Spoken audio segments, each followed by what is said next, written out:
Bonjour, bonsoir toutes et tous. Pour vous partager ma compréhension de la spiritualité, je vais vous proposer une métaphore. Avant cette métaphore, j'aimerais inciter votre attention à réfléchir sur ce point précis. Le fondement de tout élément, de toute chose vivante, de tout être, et tout ce que nous rencontrons autour de nous est vivant. Ce fondement est avant toute mentalisation, toute intellectualisation.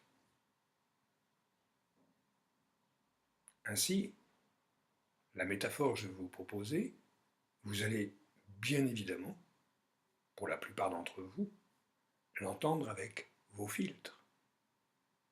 Ah, ils sont là. Et moi, je vais même vous les donner avec les miens, bien évidemment. Et nos filtres, c'est quoi? C'est nos compréhensions au regard de notre histoire et de nos expériences. Nos filtres, c'est donc nos positionnements,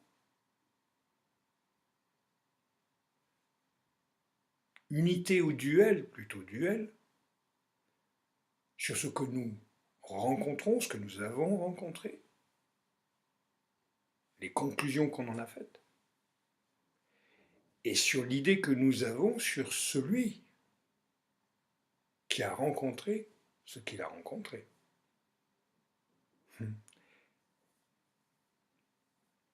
Je sais bien que c'est complexe pour notre intellect. L'observateur fait partie de l'expérience.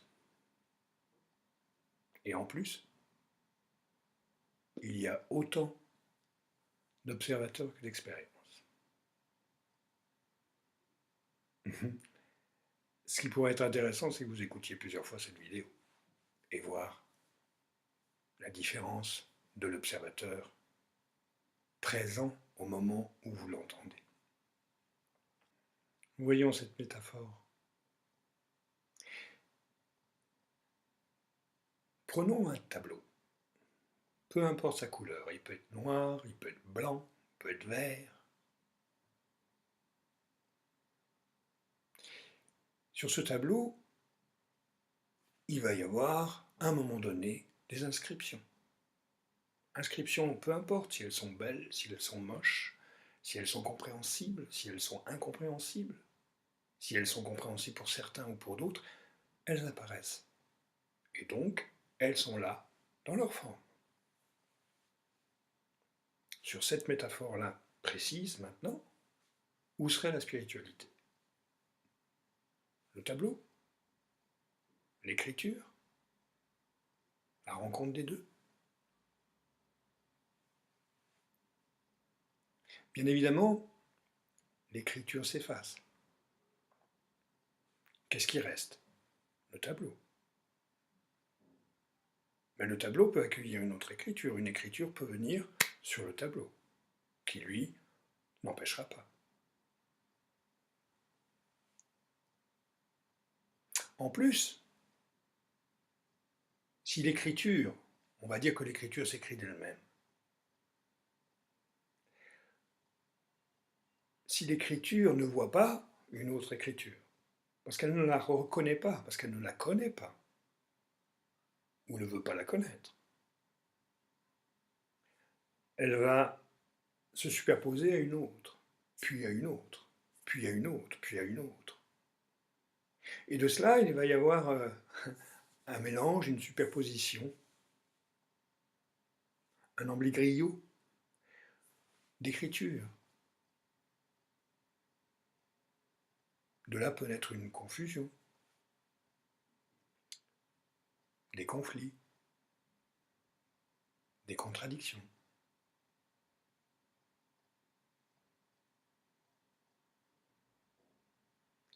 Nisargadatta disait: pour savoir qui tu es, sache qui tu n'es pas. Qu'est-ce que ça veut dire? Si mon fondement, si votre fondement, c'est ce tableau,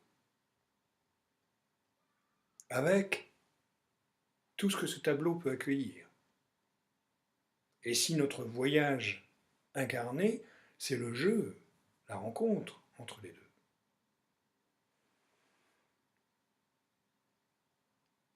et si je ne veux pas perdre l'infini de ce tableau, ça va me demander de reconnaître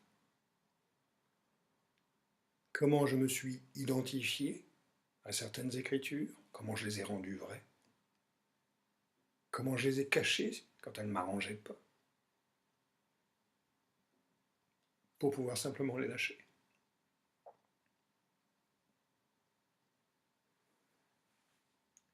Pour moi, la spiritualité est avant l'écriture, mais elle se trouve dans le jeu de l'écriture.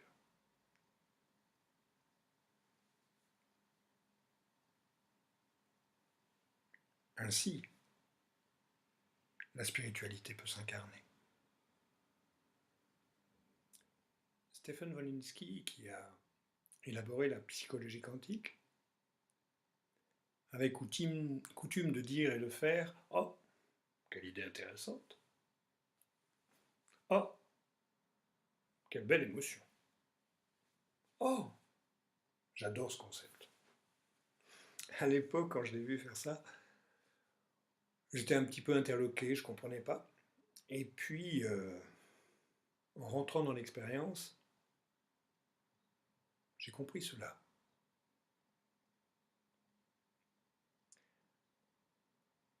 Si je me suis identifié et si j'ai construit ma personnalité, le moi-je, sur un embryoglio d'écriture qui s'entrechoquent entre elles, qui peuvent former des nœuds, des contradictions. Si je veux lâcher cela, il va me falloir que je le rencontre.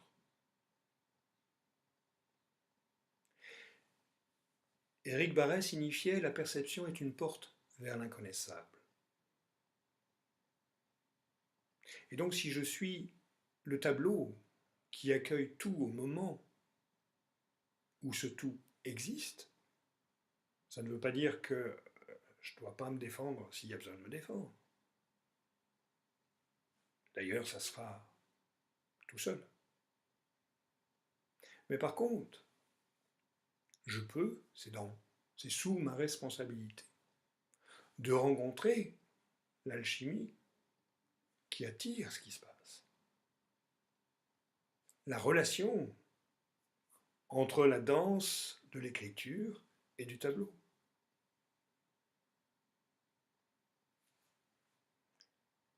Si pour lâcher quelque chose, il faut le rencontrer,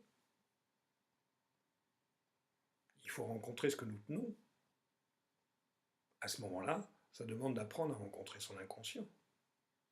Dans l'instant où les choses s'activent, où l'information s'active.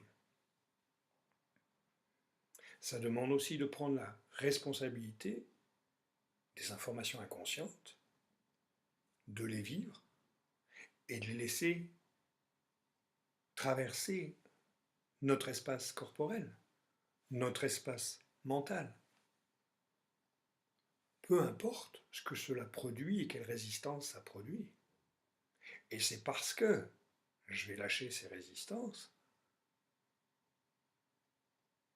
que je vais pouvoir expérimenter le tableau dans toute sa splendeur, et même le vivre dans mon incarnation.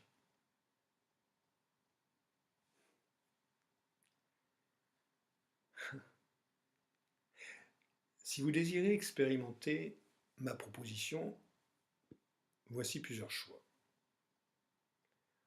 Le choix le plus simple, le moins engageant, je vais dire, c'est d'aller sur mon site l'instantdelettre.net et vous allez pouvoir un petit peu mieux aborder ce que je viens de dire. Maintenant, sur mon site, il y a beaucoup de choses. Alors, si vous voulez précisément expérimenter ce que je viens de vous proposer, vous pouvez aussi vous inscrire dans l'espace membre.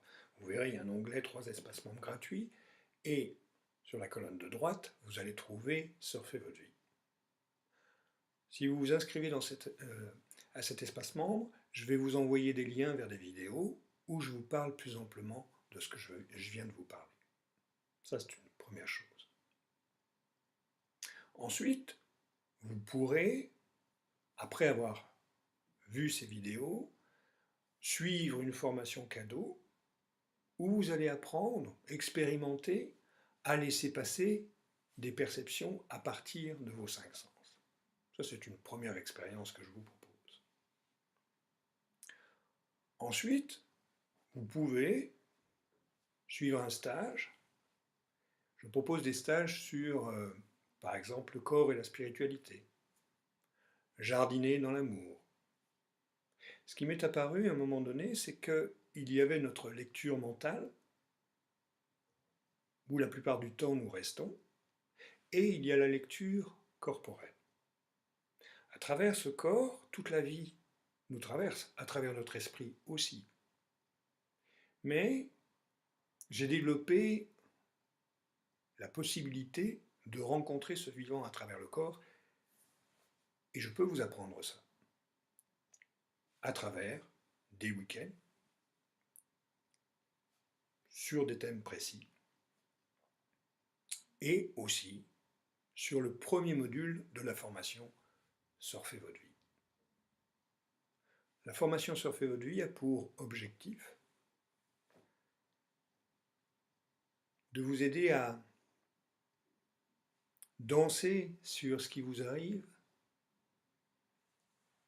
et sur ce qui nous habite.